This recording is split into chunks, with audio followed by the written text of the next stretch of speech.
Welcome to the podcast. My name is Father Bill W. I'm an Episcopal priest, and I live here in hotter than hell, Austin, Texas. My guest today is Matt D. Matt is in long-term recovery, also a longtime member and archivist for a program called All Addicts Anonymous. It's a program that aims to keep the original AA program alive, and it is open to any and all members who are members of a 12-step program and serious about working their recovery program. I have a link to the AAA website in the show notes, and you might want to check out some of their online meetings as well as their literature. So in this series, we are paying special attention to AA's Dr. Bob, one of AA's co-founders. To explore Bob's life and his contributions to AA, we're using a book titled Dr. Bob and the Good Oldtimers. There's a link to that book in the show notes as well. I'd really strongly encourage you to go pick up a copy of that. It's a wonderful introduction to the history of Alcoholics Anonymous. So Matt, welcome back to the program. Really appreciate your sharing your knowledge, especially about the early days of the program with us. And I think it's been a really great series so far. So thank you for that. Oh, yeah. Thanks for having me. Okay. Let us pick up with chapter 14. It is titled Sudden Growth in Cleveland. And it really took off in Cleveland much faster than it did in Akron or in New York City. Very soon, they had their own hospital base. They had their own doctor, but they also had some really good publicity. And can you tell us maybe about the articles that appeared in the Cleveland Plain Dealer? I put a link to that article in the show notes as well. I'd encourage people to go and take a read there. Oh, yeah. This is microcosmic version of what happens to the AA movement later, with this explosion that occurred in the movement with the Saturday Evening Post. It starts to happen in Cleveland with these. There's 5 articles that were written in Cleveland, and it ended up being somewhat of a minor explosion in the movement. Yeah, it's an interesting little series. It gives an overview of what was happening in those days. And so encourage folks to go take a read. The chapter also mentions a dude by the name of Reverend Dilworth Lupton. Quite a name there, like that. And, it says that Clarence and his wife at the time, Dorothy Snyder, had tried to get Lupton's endorsement, but he was not a great fan of the Oxford group. But after Cleveland AA split, they invited him to attend a Cleveland AA meeting and gave him a big book.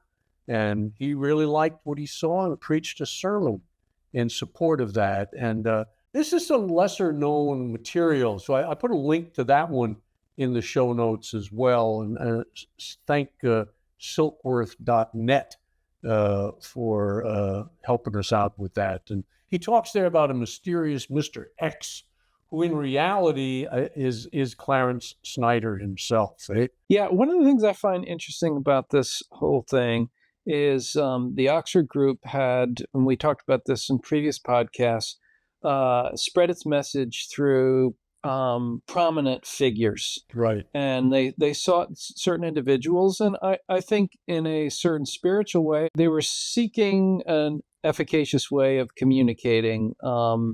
We talked about transmission and stuff already, but there was a good reason behind it. And yet at the same time, I find it really ironic that AA goes, they don't seek out prominent figures. They're actually seeking out stumble bums and people in the gutters, and they end up with an explosion, if you will, of communication, that ends up going out to so many people, and it's all around the country. People are starting to reach out to Cleveland AA, and right. They're looking for help, and they're precisely, they actually went out of their way in this time period to, this is one of the main reasons they were quote unquote anonymous, was they were concerned about it too heavy of an influx of people seeking help, and they would be incapable of being able to do it, and it would paralyze the movement somewhat, right? It was small, intimate groups of people, and they were worried about being paralyzed by too much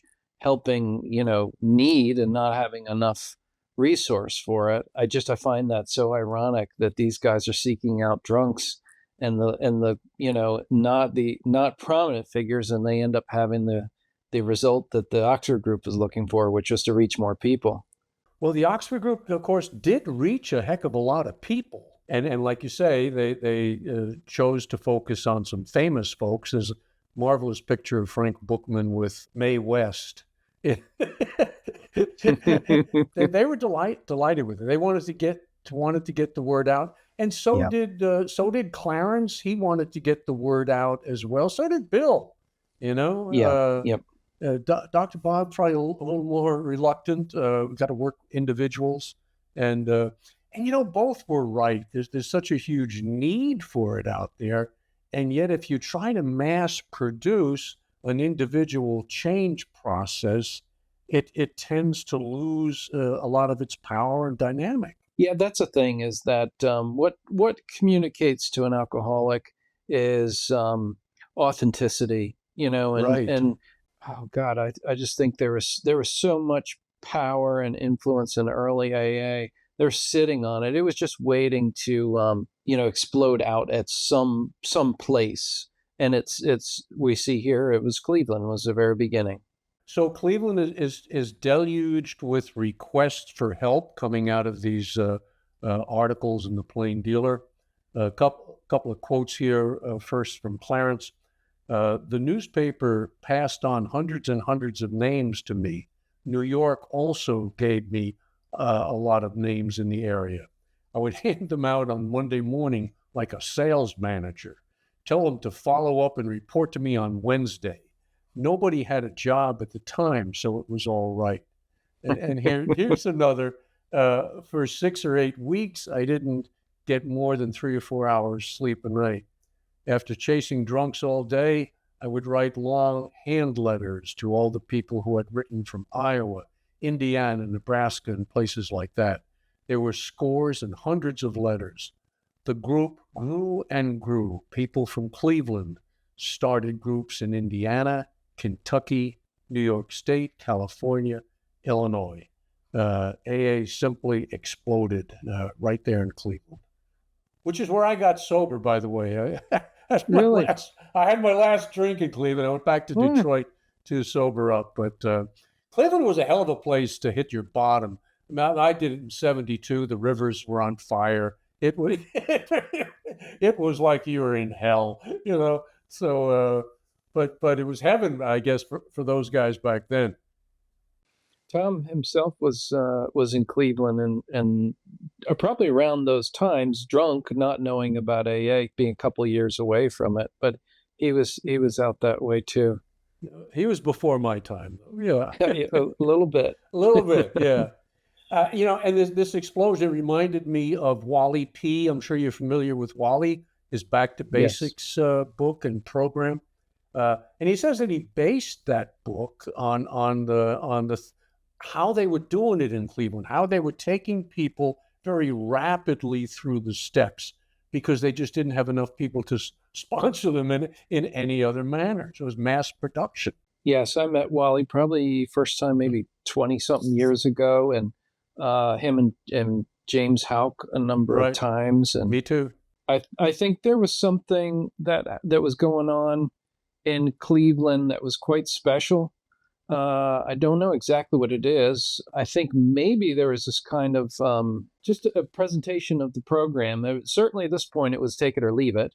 And they get into that in this book. So the people who really needed it, they had no choice but to really grab on, and there wasn't a lot of, again, this society was ripe for Alcoholics Anonymous. There wasn't a lot of, you didn't have a lot of cushion under your backside. You had to really get this thing. I don't know. It seemed like they really figured out the group work.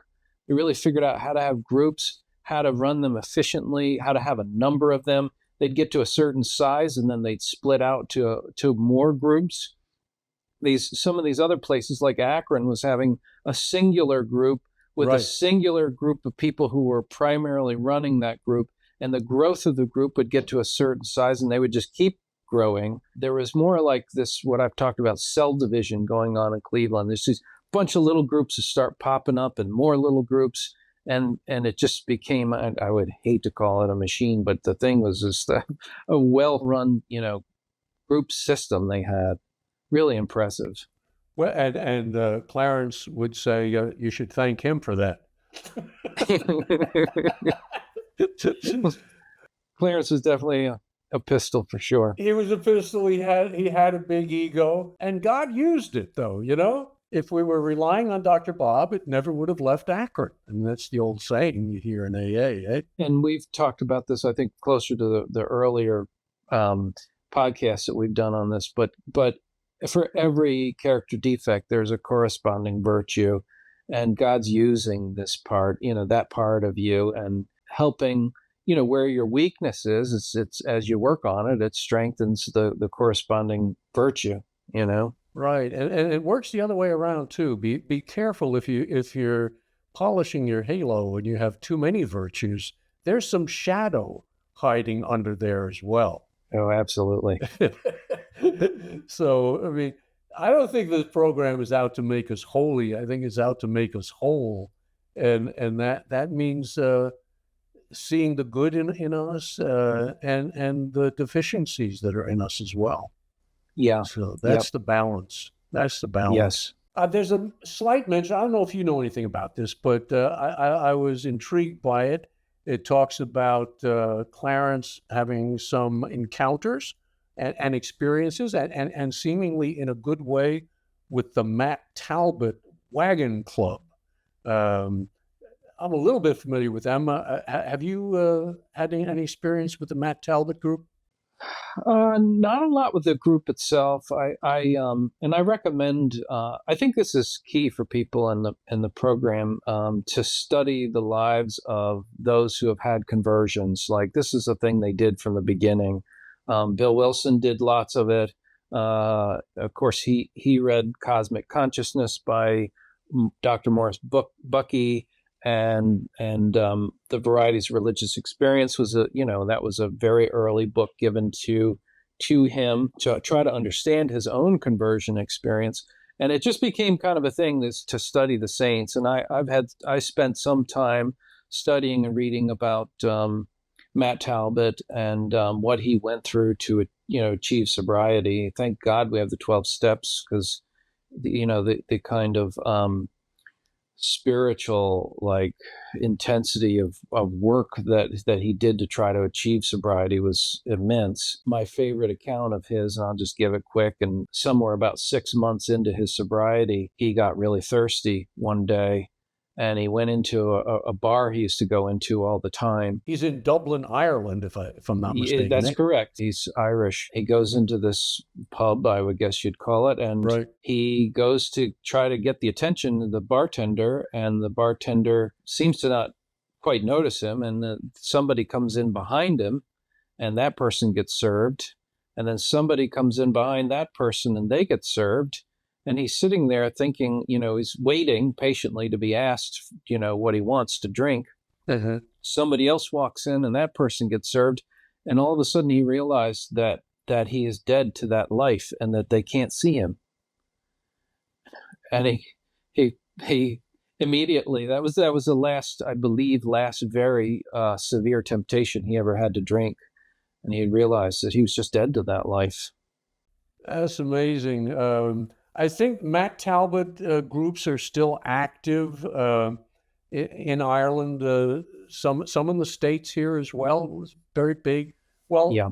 Bigger in the Catholic world Yes. than in the Protestant. Matt was a venerable alcoholic. I like that. He's on his way to sainthood. So when it says we are not saints, well, maybe Matt will make it someday. Maybe you'll make it someday, Matt, too. You never. The hope is we'll all make it someday. Yeah, bring me along. I put a little link, looked up some Wikipedia stuff and put a link in the show notes on Talbot. You guys might want to check that out too. So anyway, at first, Wilson was worried about the rapid growth that was coming out of Cleveland. And he wrote this, I think you'll find this one. It says, "We old-timers in New York and Akron had regarded this fantastic phenomenon with deep misgivings. Had it not taken us 4 whole years, littered with countless failures, to produce even 100 good recoveries? Yet there in Cleveland, we saw about 20 members, not very experienced themselves, suddenly confronted by hundreds of newcomers.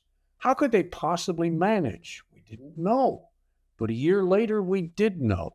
For by then, Cleveland had about 30 groups and several hundred members. Growing pains and group problems had been terrifying, but no amount of squabbling could dampen the mass demand for sobriety." So Bill concludes, and it's recorded in this chapter, that Cleveland had taught AA 3 things.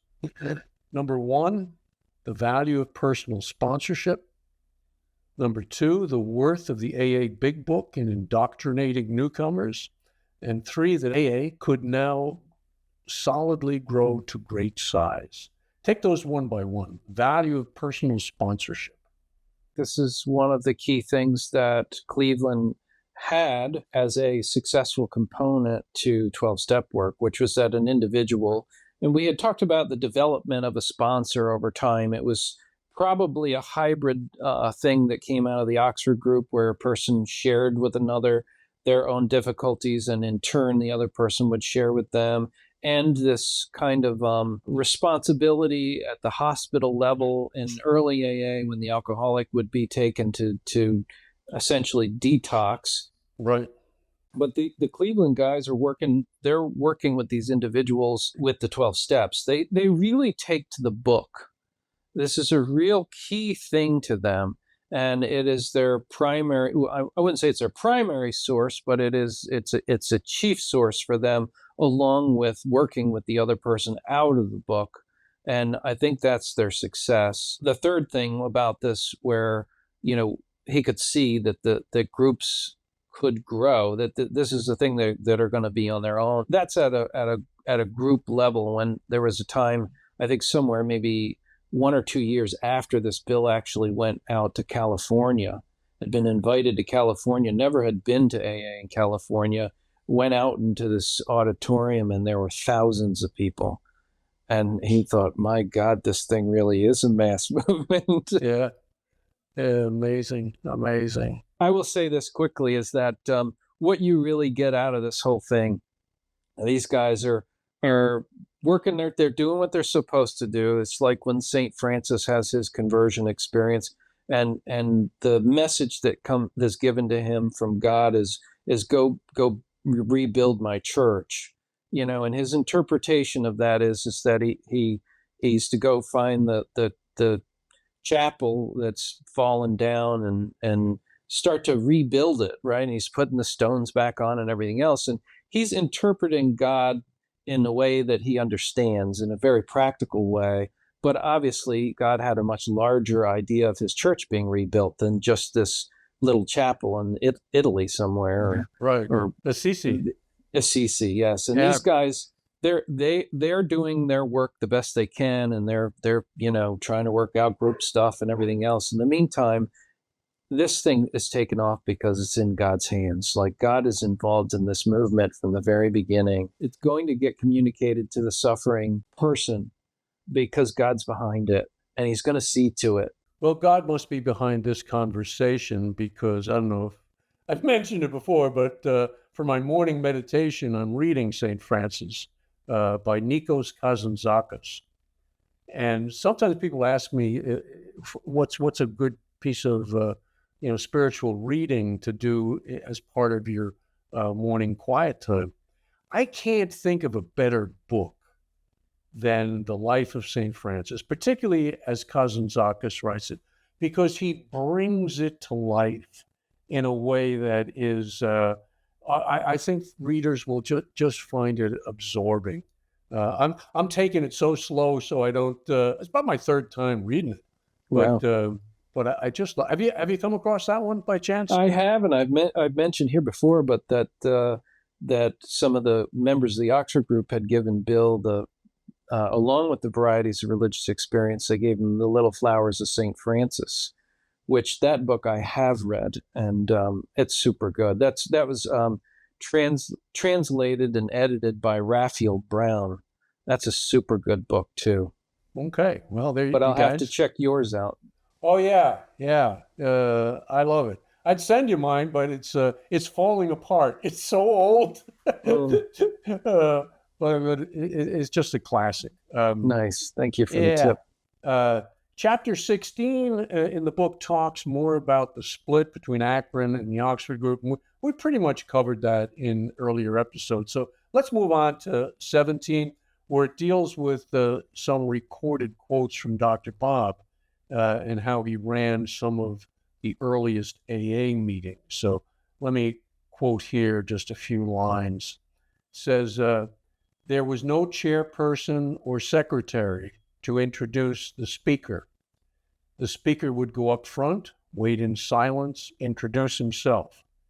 He'd open with a prayer of his own choosing, then give a 5-minute lead, usually a passage from the upper room or a verse from the Bible. Then he asked other members to make short comments. There was no levity, no clapping. Any kind of applause would have seemed out of place. We've come a long way. We have come a long way. I didn't want to throw you for a loop at all, but I guess I will. That original quote, that's from Bob Evans. Yeah. 11th member. My connection to this whole podcast is through AAA, which was founded by Tom Powers and Tom Powers Jr., and they also founded a spiritual community called Eastridge. And in the 1970s, there was a whole group that was out in Texas. They were out near Dallas. My neighborhood, huh? Okay. You're in your neighborhood.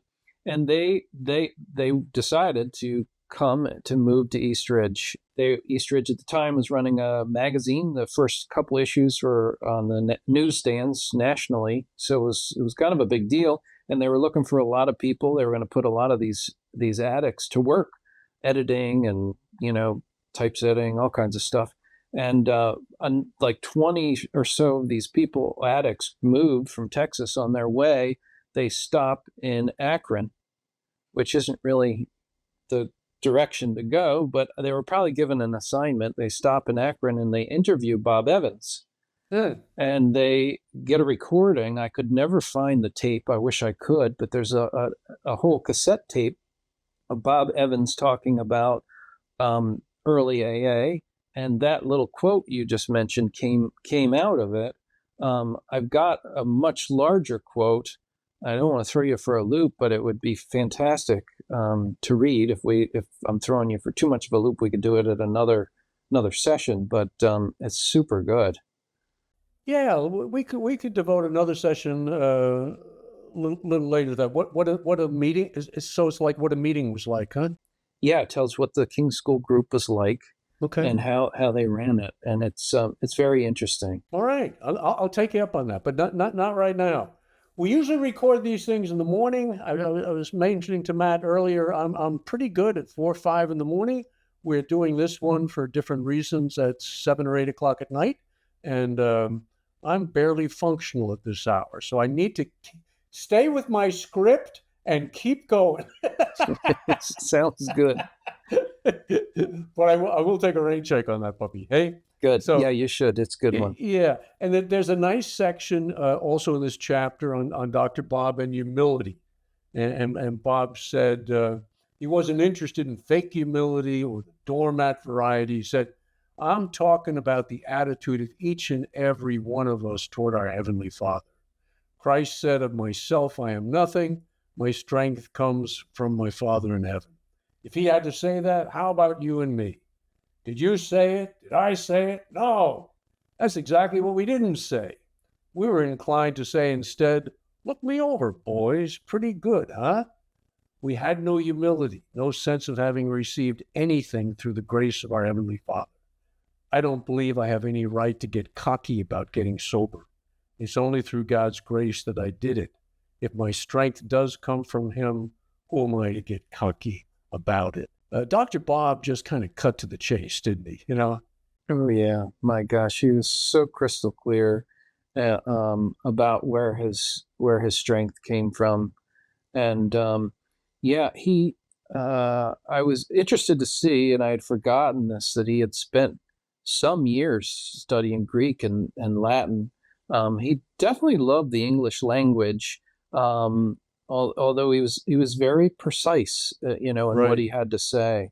I've met a few people like that. I'm not one of them. Otherwise, I probably wouldn't be very good to be interviewed on your podcast. Although I probably wouldn't try to they throw don't you. go over well in Greek or Latin. I guess. He was very, very, no BS and so clear. Where Bill could go on and on. Bill could go on and on. He had the gift of gab and a pretty damn good writer too, eh? Tom used to retell stories. They'd be in traveling through the cliffs regions in California, or the roads come right up. And he said that Bill would just start talking while he's driving. He'd talk and talk and talk. And he would use his hands and stuff. And Tom would be sitting over in the seat next to him, clamoring, like shaking and sweating, like the cliffs are all around. Keep your hand on the wheel. Yeah, exactly. And he's talking and moving his hands. Good, Yeah, so they're very different characters, for sure. Well, that's a New York shortcoming. I'm from New York City. We talk with our hands back there. So, yeah, the chapter. Well, you've spent your years in New York too. Yeah, plenty of time. Enough to talk with my hands. There you go. The chapter says that they didn't tell their drinking stories in the early meetings. They said there was no need to do so. Here's a quote. Frankly, we didn't think it was anybody's business. What we wanted to learn was how to get sober and stay sober. I'm always so disappointed if they can be funnier than hell, but you go to a speaker meeting and the guy's got 45 minutes and he spends 40 minutes, doing a drunkalogue, and then 5 minutes and on how he got sober, if at all. Yes. Well, I mentioned it. So Tom, who was like a sponsor to me, he was the main editor of the second edition of the AA Big Book. Uh-huh. The first edition, the lion's share of the accounts, because the recoveries were primarily there, were in Akron and Cleveland. So most of those witnesses in the back were from people from that area. When the second edition came along, they ended up having the lion's share of those accounts being from New York. They weren't trying to balance things out. The reason for it is that this very point that you're making now, they wanted to get people telling their story as an authentic way as possible. And if you're writing your story or you're telling your story for a big, large audience, you can't help it but embellish or intrude your insecurities into it by overcompensating with a little, extra fluff.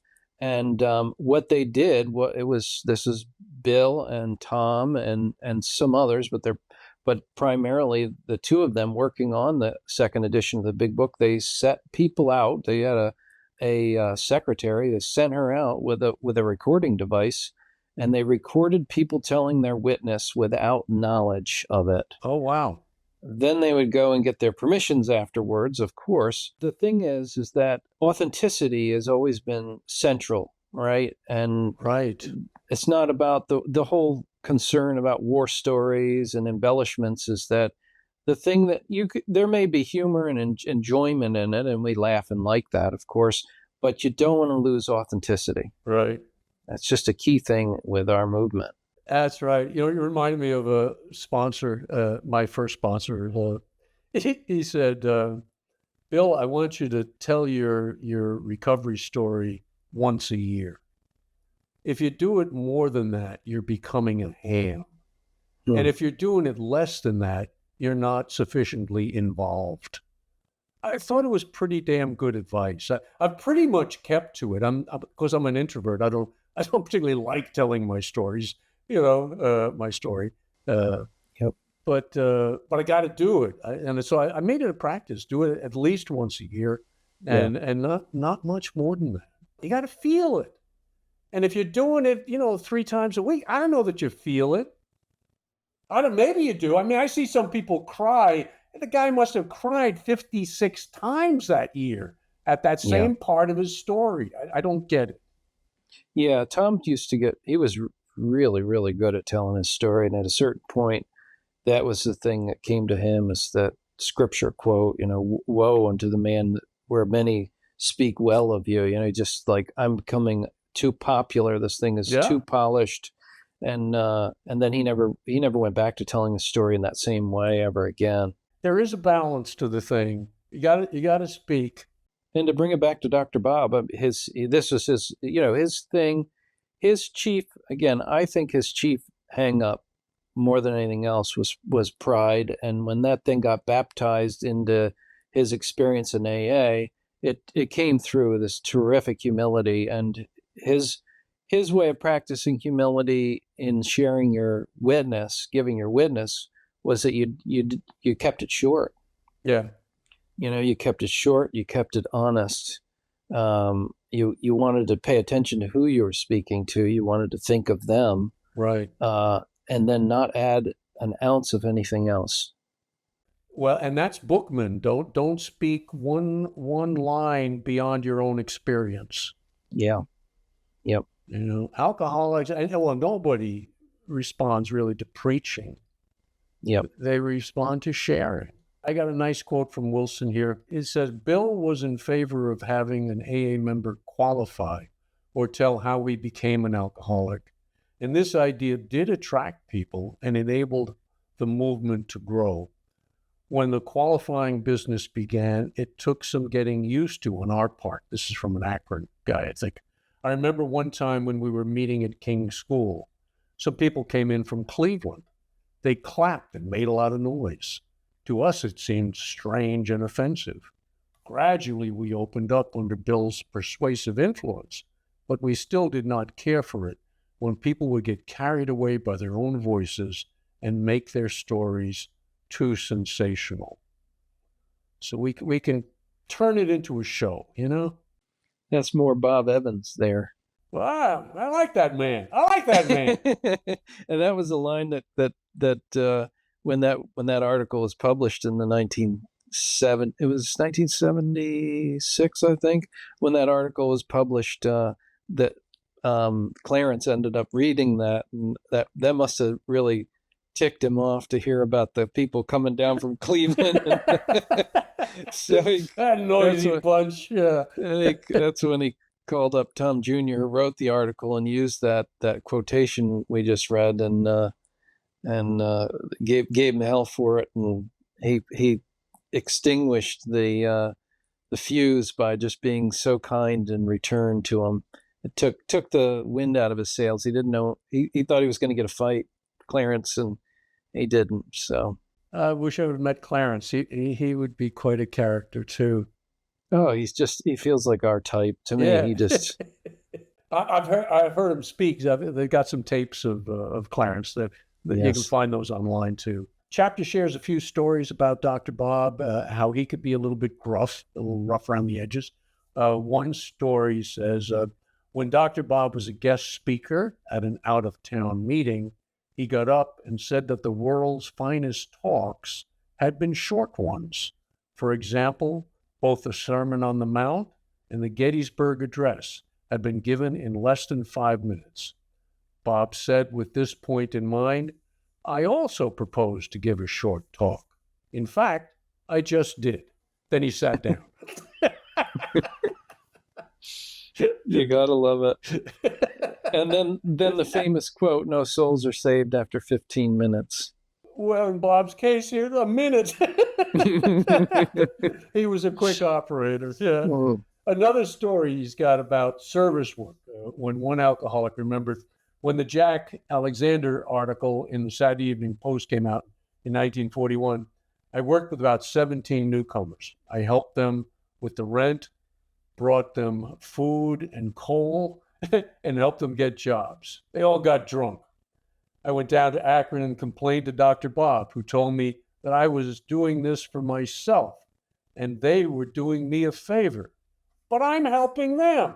No, he said, those men showed you what will happen if you pick up a drink. they do you a favor. And when they don't pick up a drink, they show you how the program works. Either way, they do you a favor. Yeah, you gotta love it. You gotta love them. My other favorite one, he would say, and it's not in this book, is reference to the second absolute. He'd say, flies spread diseases, so keep yours zipped. And he's a doctor. He should know. Oh, that's good. Unfortunately, Bob did not write very much, but he did write an article in the September 48 Grapevine where he wrote the following. As finally expressed and offered, they, the 12 steps, are simple in language, plain in meaning. They're also workable by any person having a sincere desire to obtain and keep sobriety. The results are the proof. Their simplicity and workability are such that no special interpretations and certainly no reservations have ever been necessary. And it has become increasingly clear that the degree of harmonious living which we achieve is in direct ratio to our earnest attempt to follow them literally under divine guidance to the best of our ability. Yeah, I feel like I could almost have that one written out and stuck on my wall. Well, at AAA, I think, one of the things you mentioned in your opening readings is that the simplicity of the 12 steps, and the beauty of them is that anybody can do them. Yes. I see, and I'm guilty of this myself. I'll write 15 pages on step one, It's like, hey, keep it simple, Bob would say. Keep this thing simple, Yeah. We complicate the hell out of it. Yes. No, it's anybody. The 12 steps are open to anybody with the exception of those who are too smart for it and those who are... That's the kicker, isn't it? That is the kicker. You can be too damn smart for this program. I've seen it happen over and over again. Nobody's too dumb. Let's us in, Matt. We're good. Yeah, we're first in line. Here's another writing from Bob that came when he donated his Bible to the King School group. And I don't know if it's still there. It says... It is, I think. Is it? I hope so. I think they just pull it out on special occasions, but it's still there, yeah. Okay. Well, this is what he wrote in the inscription. It is the hope of the King School group, whose sobriety this is, that this book may never cease to be a source of wisdom, gratitude, humility, and guidance, as when fulfilled in the life of the Master. Signed, Dr. Bob Smith. Yeah. Well, we read, and we've read through these chapters here, that the understanding of the first meeting they had when AA split out of the Oxford group was they held these meetings at Dr. Bob's home. For a couple of meetings were held there until they figured out where to go, and they went to King's School. And like 70 people were cramming in there. And it's a small little house. Small little house. Yeah. Small little house. And so the King's School is the first group. But when they first come to Dr. Bob's home, there's some 70 people, and he reads the Sermon on the Mount. The accounts given of like the last meetings that Dr. Bob was involved in at King's School still had the Bible going. He had the Bible as a regular thing that they'd study and read every meeting. Such a different day. It is. Different time now. And I don't think that would work today. I know there are groups that try to bring the Bible in and that kind of thing. I think that can be done on the side, and I think it's very helpful. But boy, you can mess it up with that too, can't you? Oh, yeah. Thank God he did do this at the time that he did when he could, and what its influence on the rest of AA. I mean, there was... I think they definitely were running. There were accounts of them also reading the Bible in the New York groups, believe it or not, in the early days. But I think that you get something from the experience of Dr. Bob and the King School group. It's a real intimate, tight group, and they did what they thought would serve each other, and they put that up front. Really kind of amazing. Yeah. And I think that aspect can be replicated all over, whether you use the Bible or not. Right. Right. And Yeah. there's that balance. There's a balance of the New York and Akron. Yeah. There's a balance of a kind of a universal approach and a Christian approach. Yes. And you read the big book, and I'm getting both in there. Well, that's right, you are. Kind of back to what we said earlier. It's about the light and the darkness. It's not that we're going to cram this down your throat. It's that this has something to say. You get accounts of that balance from Dr. Bob and other places. You could really pigeonhole and say, oh, this is stuffy old Christianity and all that crap, right, and whatever. And then you get these accounts of and you don't know the extent of the societal outcasting that's going on, but somebody comes to the group and some really kind of tough conditions, and half the group saying, we shouldn't let this person in. And Dr. Bob's reference again to scripture, but he says, what would the master do? Let's let this guy in. I mean, that isn't this closed off, stuffy, plastic Jesus kind of Christianity. This is a guy who really practiced it. I was traveling a number of years ago. I was in a very tough neighborhood. When I was on a road trip, I'd usually kind of seek out a meeting and go. This one was tough, and a guy came in. He was drunk, and he was shouting obscenities and cursing the program and all this sort of stuff. And we could watch that tension going on.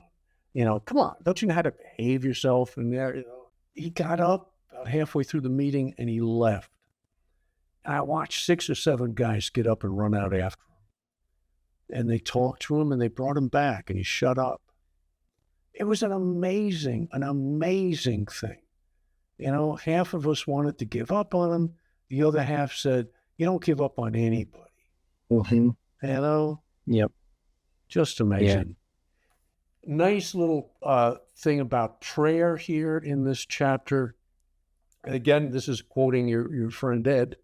Dr. Bob would explain prayer by telling how the camels in a caravan would kneel down in the evening, and the men would unload their burdens. In the morning, they would kneel down again, and the men would put the burdens back on.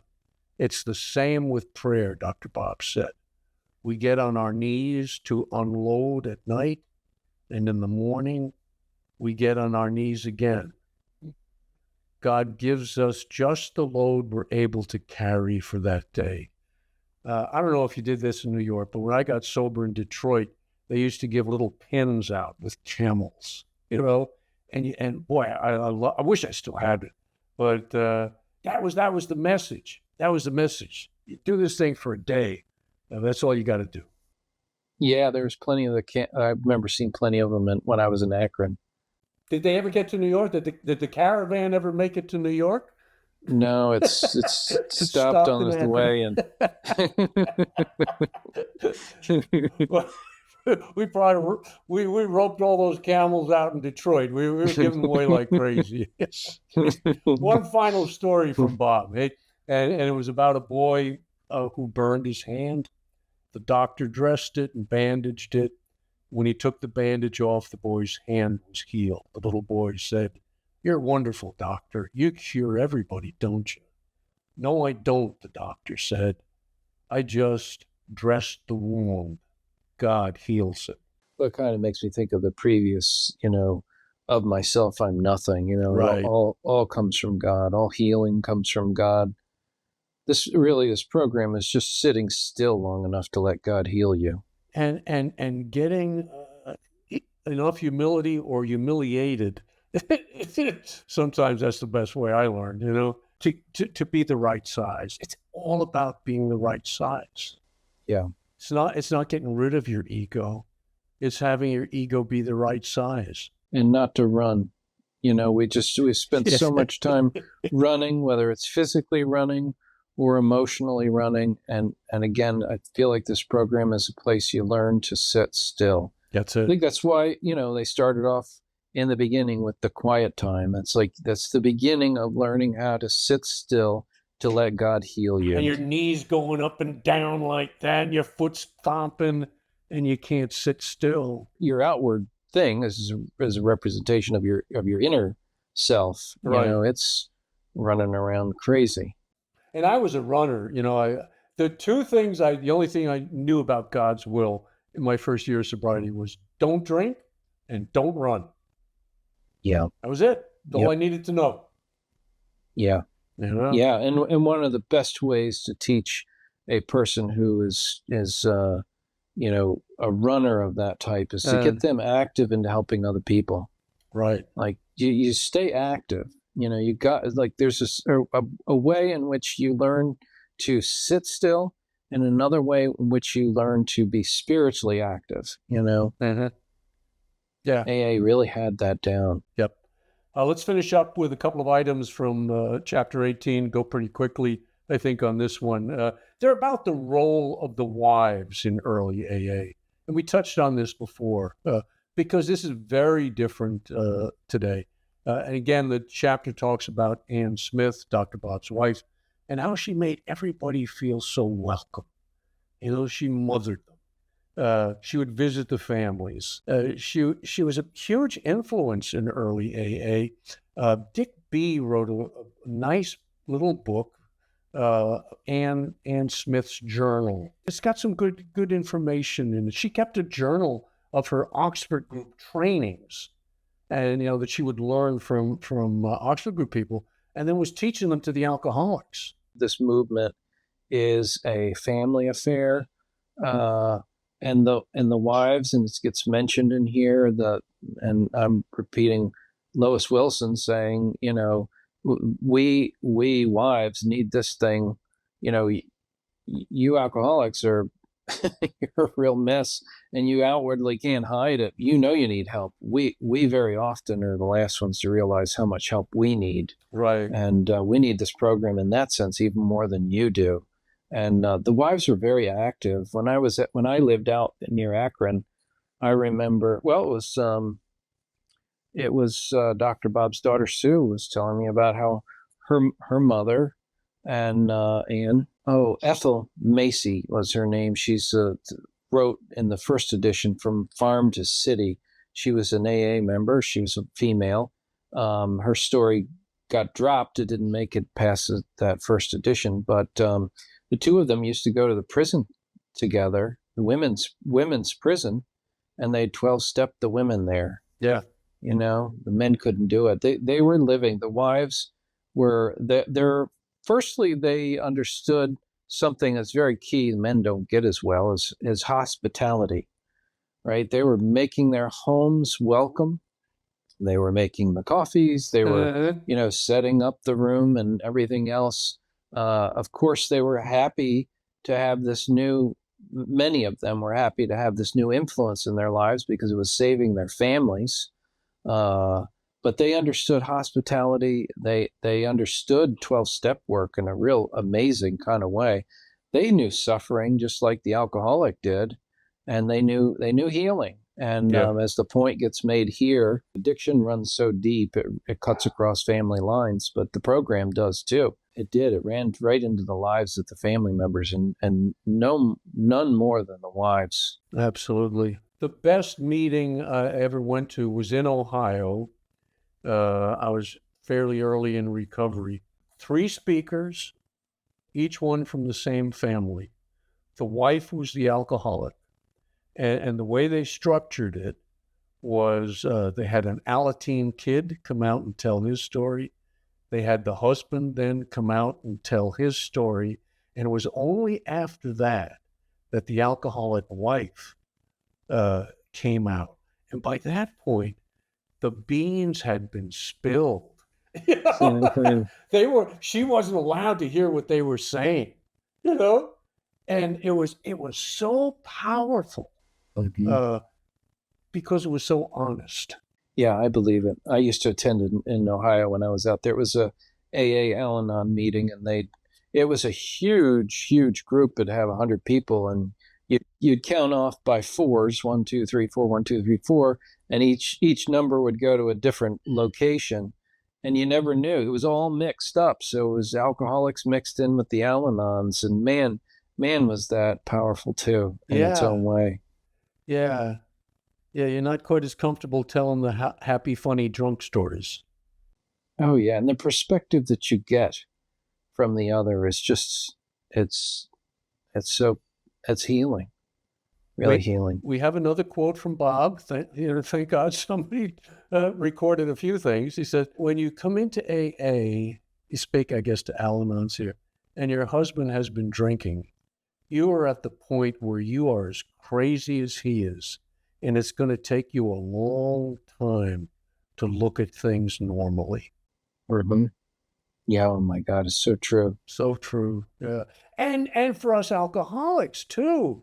So many of us have codependency issues. A lot of us, in my case anyway, I was raised in an alcoholic family. I was crazy before I picked up the first drink. And unless I work on that piece, I'm going to wind up saying, if I don't work on that piece, I quit drinking and everything's rosy. No, it's not. Some real damage was done before that. And I had to go back and do that work. Well, I keep quoting Tom tonight. I never heard him say it, but I've heard other people repeat him saying it. But his quote was that, after a year of sobriety, every AA turns into an Al-Anon. In a good way? Was he saying Well, he's saying the need for the program to be worked at that level. Oh, yes. That depth, yes. On the emotions and the relationships. The emotions, that's right. Yep, and relationship to other people. And once that booze is sufficiently out of the way, you got all that same stuff. Yeah. And we share that together, Exactly. Yeah. But those are the people, they call them double winners, but I don't think you can if you're a single winner, you're missing a whole element of, and like you say, it's the emotional piece. Yes. We didn't grow up. Yep. And that always comes out in your relationships with other people. Uh-huh. It comes out in sacred things, and relationships are sacred. Comes out there. Well, I like that. That's well put. We may as well close on a high note, Matt, first. That sounds like a good idea. We haven't screwed it up too much. Not too badly, and thank God for my editor. If it's really bad, we can cut some stuff out of here. So. Really, really, really no souls saved after 1 hour. There you go. We will keep with that tradition. Listen, man, thank you so much for doing this. We got, I think, one more. We may do two more. If you got, I'll visit with you on that meeting deal. It might be real interesting. Send it to me. Yeah. Let me take a peek at it. And yeah. Worst case, you just put it in the show notes for people to read or something. Well, yeah. Best case, we'll have your dog do it. Yes, you heard that, right? I did hear that. Damn, they're smart critters. They're smart critters. Listen, man, thank you so much. You go let that dog out. And will do. And I will look forward to seeing you next time. Thank you guys for listening. Hope it was helpful. Thank you for supporting this podcast. Couldn't do it without the help I received from many people all around the country and even around the world. So thanks you for those donations. They make this thing possible. So thanks so much for listening. I hope it was helpful. God bless, and keep coming back.